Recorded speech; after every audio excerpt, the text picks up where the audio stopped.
the first big decision happened before I was even COO. I started June 1st. George Floyd happened like May 20 something, and on that, and in between that like week, the first big decision was to make a decision from going from doing 0 social justice content to 100% social justice content. By the time I started June 1st, the entire machine had already flipped. Covering what was going on, whether it was COVID related, police brutality related, the way people all across the world were responding. Like, you just have to go back to that moment in time.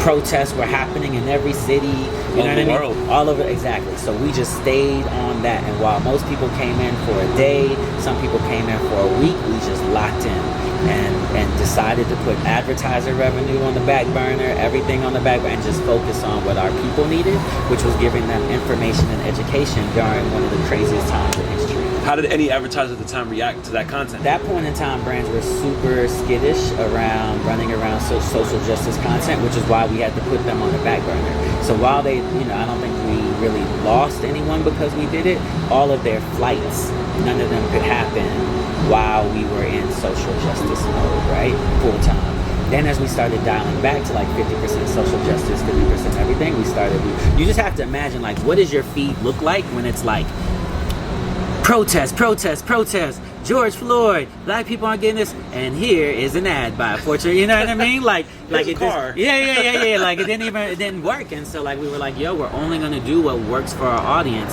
and that meant being all in and just putting everybody on the back burner until we felt like our people were on steady ground. Everybody cord cutting. Do you see linear still starting to want to carry the channel on regular cable, or you see less of that? That's a huge issue for us. So first and foremost, many of the distributors, which is what we were, many of the MVPDs, the Verizons, the Comcast, etc., we're having a real battle there. On the advertising side, with us being in the middle of this Black Lives Matter battle, a lot of advertisers have shown up in a really big way. It could be better, absolutely, but there's some brands that have really stepped up.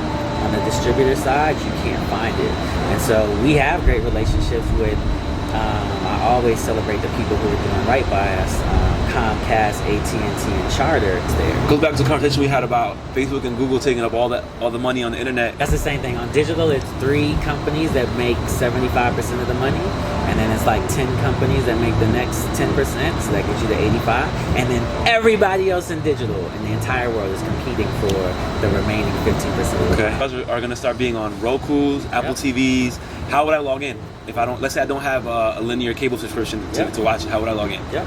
So you'll see, essentially there's going to be authentication, which you're used to. If you have HBO, you know that when you go watch HBO, like you have to authenticate it with your cable provider. So there will be authentication because, again, we have to protect the linear business and what is exclusive. That said, in the same way that there is free content on YouTube that's not the same, there will be things in front of the authentication, in front of the paywall that people can consume. That's what it's not the same content that lives on linear. Get access to the free version. We're building out there's content that will live on those channels that you'll never see in linear. Right? Okay. In the same way that there's content on linear that you'll never see living on digital, right? So you'll be able to show up, get all of that free content, and then if you authenticate, you'll get access to all of the content that's on